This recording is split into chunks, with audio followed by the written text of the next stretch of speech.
Hi! Hello! It's Nat. Hindi kayo pala guys naglalag, sadyang picture itong intro natin. Baka magtaka kayo ba't hindi ako gumagalaw. Pero ayun, itong vlog kasi natin, halata naman sa ating title na papakita ko kasi sa inyo yung mga ginagawa ko ng 1 week sa work.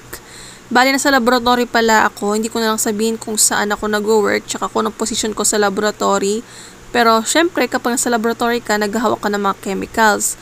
So yun yung halos makikita nyo dito, pero i-minimize ko na lang siguro siya dahil nga sa bawal yung ginagawa ko guys.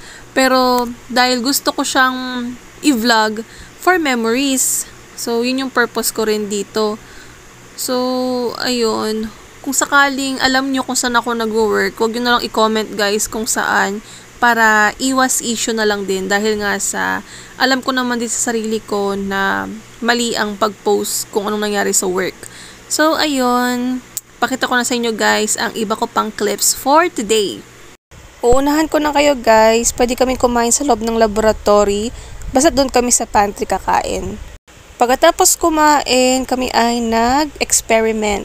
Akin pala itong nasa gitna, ito number 5 na mukhang 3.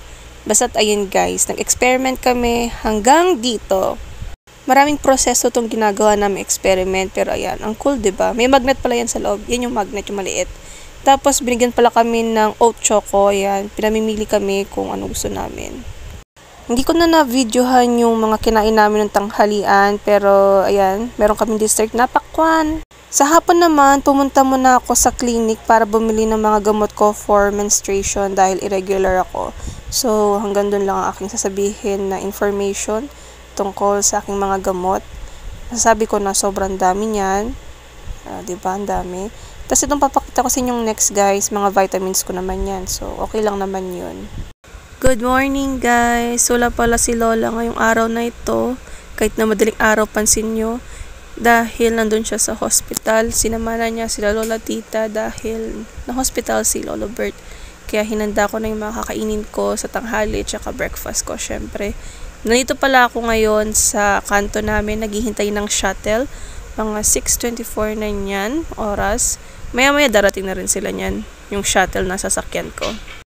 Ito pala ang aking bungad doon sa laboratory. Meron silang binubuhos na chemical at titimbangan pa namin yan. Dahil wala kaming Gmail, kaya gumawa muna kami para makagawa kami ng Canva account. O, diba? Tapos, ayun, nagprint lang kami ng mga pangalan namin. Pang-design lang ba, ganun? Kaya kami kumuha ng Canva. Tapos kasama ko pala si Tita Odette dito. Pumunta kami kay Lolo Bert sa Tukay Hospital kasi dito siya na-admit itong hospital na to. Dahil sobrang dami namin doon sa loob kaya lumabas na muna kami dito.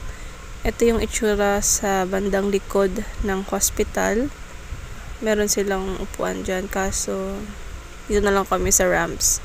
Sa ramps pala kami guys. So, dito pala yung Tukay Multi-Specialty Hospital. Dito rin pala ako guys, na-admit nung nagka-dengue ako.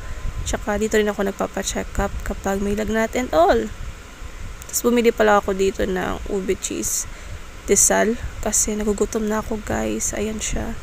Kain tayo! Masarap siya guys kahit papano. At umuwi na rin kami. O diba? Feel na feel mo na agad ang Christmas kahit hindi pa December. Day 3 guys sa ating vlog.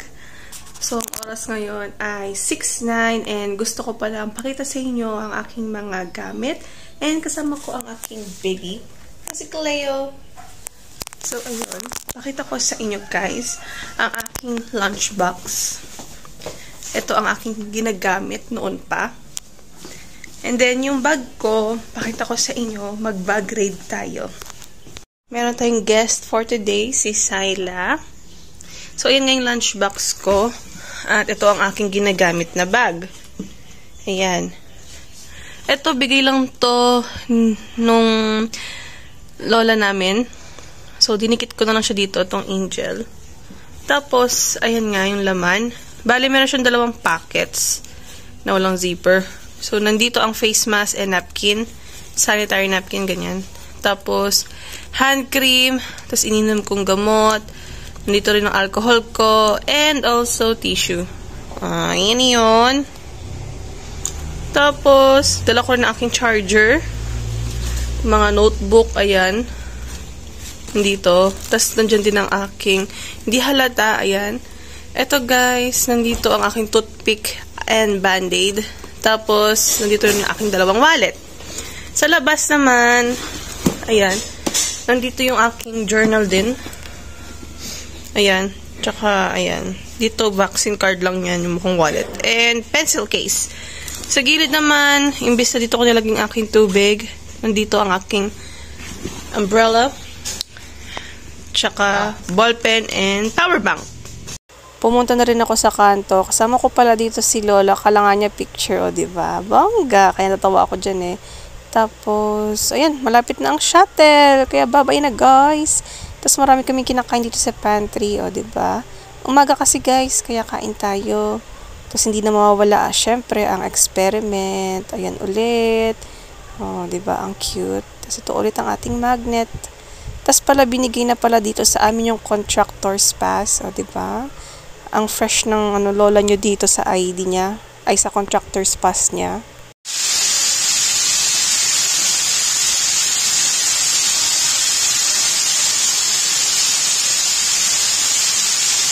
Ewan ko ba ba't ko pa ito binidyohan, pero ayan guys, pauwi na ako ngayong araw na ito.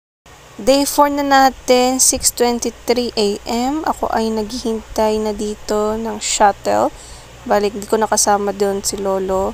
Sobrang napaaga ako guys, kaya ako na ang nagbukas ng office tsaka ng laboratory. Break time, kaya naisipan ko maglagay ng lip tint tsaka ng lip gloss. Tsaka wala rin pala yung supervisor namin dito. Meron siyang inattendan na seminar. Ewan ko, hindi naman ako nagpapaganda dyan guys. Sino rin ini-impress ko, wala naman. Sadyang, na-miss ko na talaga guys maglagay ng ganyan. Kasi sobrang tagal ko na guys, hindi naglalagay ng lip tint sa labi. Lalo na, naka-face mask naman ako sa loob ng office. Kaya, ayan. Sayang naman, kaya naglagay na rin ako. Ayan, experiment ito for tomorrow. Hinanda lang namin ngayon. Good morning guys, kasama ko ngayon dito si Cleo. Ayan, hindi niya ito kinain, okay mag-alala.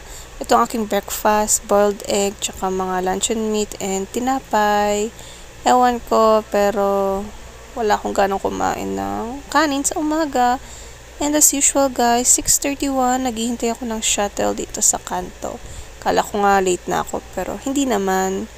Tapos, for the experiment na naman ulit ang mga persons. O, diba? Ang ganda, naging successful kasi brick red ang ating gustong ma-achieve. At, ayan, na-achieve natin sila, guys. Unang usapan namin ni Lolo na dito kami makikita sa Robinson's Court. Kaso, change of plans, dito na lang kami nakita sa meron Toyota. Toyota ata to eh. Pero, ayun, nagpagas kasi si Lolo, kaya dyan na lang kami nakita. Ito pala yung binili ko. Kaya pala ako lumabas, guys. Bumili ako ng shawarma. Shack yata to. Shawarma shack. Ay, basta't ayun, nabibili naman siya doon sa San Miguel. So, ayan, nakakatawa lang. Nag-fast forward pa akong kumain. Ganun ang nakita nyo. Tapos, hinintay ko na lang dito si Lolo. Habang, ayan, kakainin ko na lang sa bahay yung natira na shawarma. Itong nakikita nyo mga tent na yan, meron kasing pa-event ata bukas. Hindi ko lang alam kung para saan. Basta, ayan. And then, itong My Girl Milk Tea and Coffee. Hindi pa ako nakakapasok sa loob and order. Pero nakatikim na ako ng mga milk tea nila dahil kanila Simon. Good morning guys. Ito pala ang mga pasulubong sa amin ng supervisor namin galing ng seminar. O diba, bongga. Masarap sila guys. Tapos itong mga papel na to ng pinupunit-punit namin na ganyang kaliliit. Ginagamit naman namin siya pang sulat sa mga kailangan isulat. Basta't ayun. Tapos guys, sa hapon, pauwi na kami dapat sa aming mga bahay. Pero meron kaming hugas kalawang. Ginagawa siya before and after ng aming trabaho na like year-end party, mga ganon. Tsaka opening party. Pero tawag namin is hugas kalawang. Ginagawa namin siya parang magpasaya na muna, ganon. Like, magsaya ka na muna bago maghirap. Yung hirap sa work, ganon. So, ayan, meron kaming palabok, may hotdog, may mga Shanghai, kwek-kwek, fishball, ayan. Marami kami guys, may marshmallow pa. Sobrang sarap, tsaka ang saya lang ng hugas kalawang. Meron din kaming pa-videoke guys, o diba? And dito ko na rin i-end ang ating vlog. Thank you guys for watching. Ayan, meron pa tayong pa-ice cream sa dulo. Bye guys!